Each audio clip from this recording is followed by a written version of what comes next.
Now, the real wage is constrained, and it actually even falls just a little bit.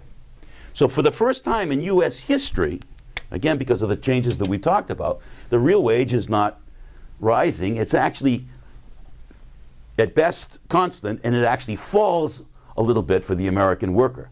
So we have a wage depression for almost 40 years in the United States.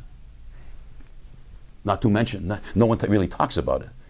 It's a remarkable fact that this decline in the real wage of workers compared to the rising real wage prior to the 1980s, prior to President Reagan, is a remarkable change in the United States, which draws not too much analysis. At the same time, this continues to fall, in part because of these cheap Chinese wage goods, but also the continual rise in the productivity of labor. Hence, the S over V kind of takes off in the United States, this time around because of the decline in the real wage added to this decline in the unit value of wage goods. So this is a dramatic increase in the rate of exploitation in the United States, which in a sense you can see from the rising gap between the black and the red lines. Okay? What this is this rising S over V. Okay? Now, because of the historical importance of rising consumption to the workers, because that becomes part of the American dream and the American exceptionalism, the workers, over this period, do not cut their consumption. What happens is two dramatic things. You would say, well, they got to cut their consumption. No. What happens is that consumption more or less continues like this. Consumption continues to rise. This is consumption. Okay? Despite the fact that the real wages they receive doesn't warrant this. And the reason why consumption rises for workers are two. Number one, everybody in the family goes to work. So mommy, daddy, grandpa, grandma, and so forth, everybody in the family starts to sell their labor power. And what becomes more and more important in the United States is the family wage. Even though the individual wage of mommy and daddy are falling, as mommy gets into the labor force, she's too receiving a lower real wage because of what I mentioned to you before, changes in the labor market. Okay. The family wage rises because everybody's working, and that helps to maintain this consumption standard, which is so important to the American families, number one. Number two, debt. The second one is that everybody seems to go into debt to help finance the higher consumption. Okay.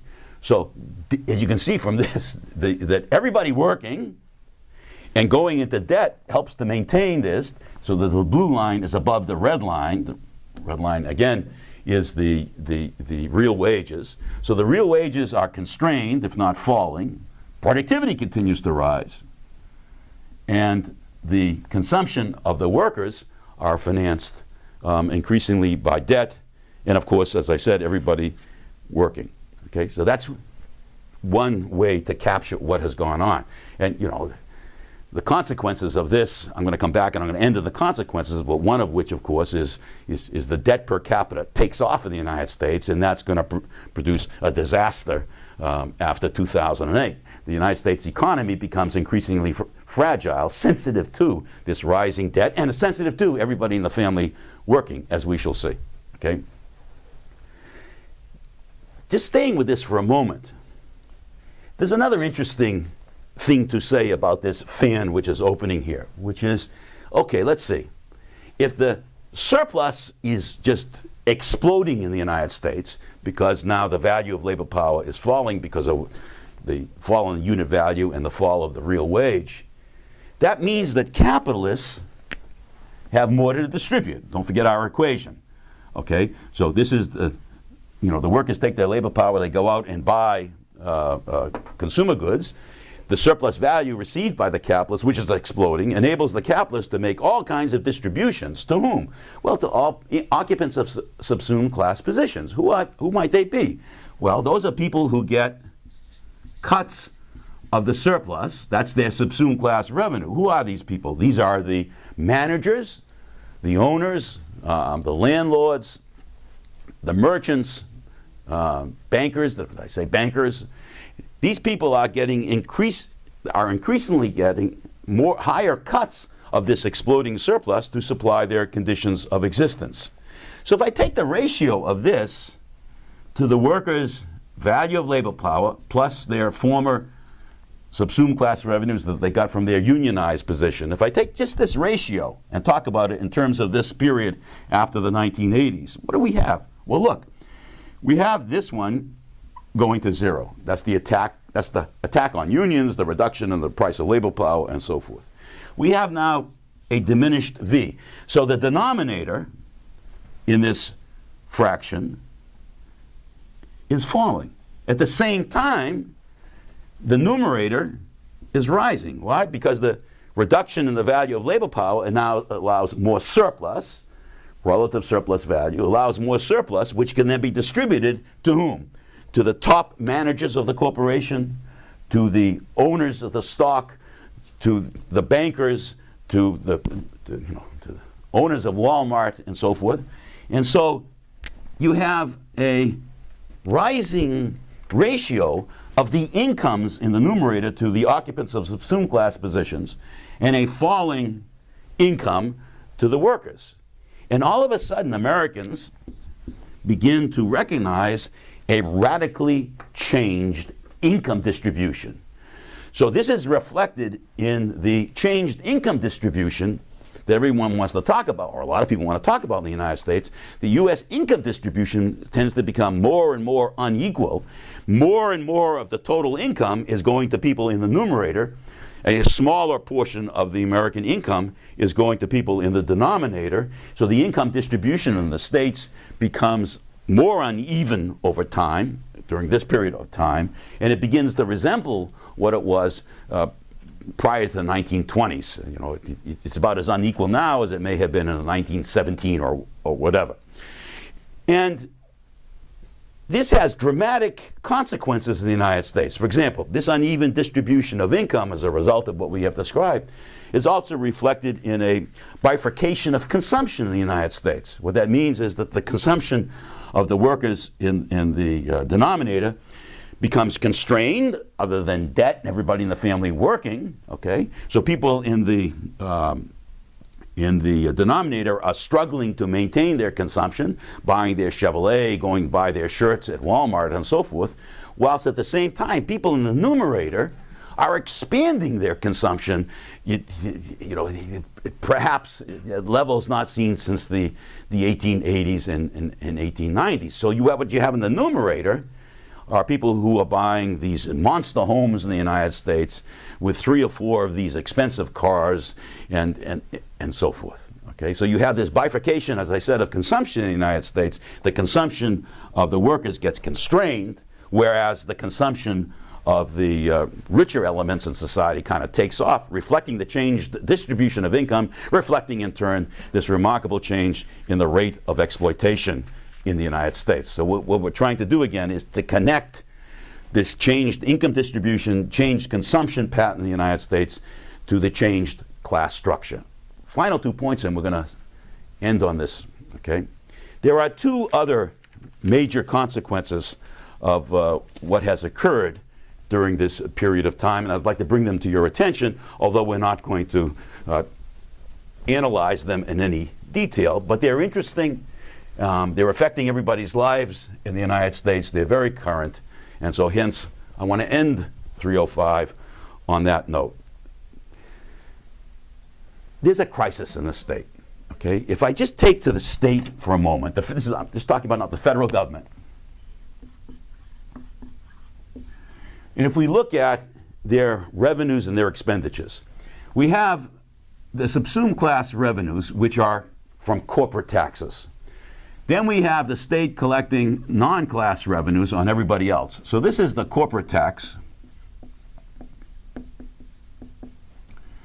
This is the personal tax. So the corporate tax would be the tax on surplus value. Okay, so once again, to review what we've done, the capitalists have to take a cut of their surplus, and they have to pay a tax to the state, and the state in turn supplies the capitalists, the exploiting capitalists, with key conditions of existence: money supply, defense, private property, and so forth. But then the state also taxes everybody else. That's not a subsumed class revenue, because everybody else are not appropriators of surplus, and hence they don't have any surplus to distribute to the state. So these would be, for example, mostly the wage workers, but all kinds of, remember now, unproductive labor as well. It's not just that the productive labor gets taxed, but unproductive labor gets taxed. By definition, the productive and unproductive laborers are not appropriators of surplus. Okay, that was a couple lectures that we presented. So only the productive capitalists are producing the productive capitalists have the surplus produced by these productive laborers. Okay. The expenditures on the right-hand side, so this is the revenues from the state. The expenditures on the right-hand side would be all the expenditures that the state makes to help support the private capitalists, plus the expenditures that the state makes to help support all these non-class revenues, that the personal taxes that people pay. You know, defense expenditures, swimming pools and education for the public, welfare for the workers, welfare for the industrial capitalists, the farm subsidy, for example, and all kinds of other subsidies given to capitalists. What happens starting in the 1980s, again, to go back where we started, the corporate taxes get cut dramatically. Personal taxes get cut dramatically. So starting with President Reagan, there's a tax reduction which occurs, which is supposed to stimulate capitalism in the way that we described, and it does. There's no question that it does that. So you get a cut in the left-hand side, revenues fall. At the same time, expenditures rise. That is, defense expenditures rise. And you have then a inequality emerging, that is, deficits emerging, because you're reducing the left-hand side. At the same time, you're increasing this. And then people begin to, and no one's going to cut the defense budget. President Clinton does cut it a bit, but it quickly resumes its normal rise over time. And those are, once again, those are tanks and airplanes and so forth that the capitalists produce and sell to the federal government. And so a struggle emerges over these Y goods. And to just make this much more simple than what it is, the Republicans argue you got to cut this. The Democrats argue you can't cut. You got to maintain this, if not increase. So you have emerging a struggle in Congress right up into the present, which is the two parties argue about this and they ignore the rest because they both accept this cut in taxes to finance a rising expenditures. And so you have deficits. It's not surprising. Deficits emerge from this kind of configuration of revenues and expenditures. And the deficits that emerge, what does that mean? The federal government increasingly issues bonds to finance this deficit. So the state gets out of control. There is a crisis in the state which emerges, which continues in a variety of different ways right up to the present. The crisis gets to be not as severe under President Clinton because Bush won and then President Clinton, they begin to raise taxes and they begin to cut this defense expenditures. But that's the first time this occurs over this 40-year period. And hence that surplus that the government started to rise, which helped to reduce the deficit, that's eliminated by Bush II's tax cuts, and then the continued increase in expenditures. So these deficits, as I said, continue. The state is out of control. So I don't want to lose the big picture now. And the real wage of workers, compared to the rising real wage prior to the 1980s, prior to President Reagan, is a remarkable change in the United States, which draws not too much analysis. At the same time, a little bit for the American worker. So we have a wage depression for almost 40 years in the United States. Not to mention, no one really talks about it. It's a remarkable fact that this decline, this continues to fall, in part because of these cheap Chinese wage goods, but also the continual rise in the productivity of labor. Hence, the S over V kind of takes off in the United States, this time around because of the decline in the real wage added to this decline in the unit value of wage goods. So this is a dramatic increase in the rate of exploitation in the United States, which in a sense you can see from the rising gap. Now the real wage is constrained, and it actually even falls just a little bit. So for the first time in US history, again because of the changes that we talked about, the real wage is not rising, it's actually at best constant, and it actually falls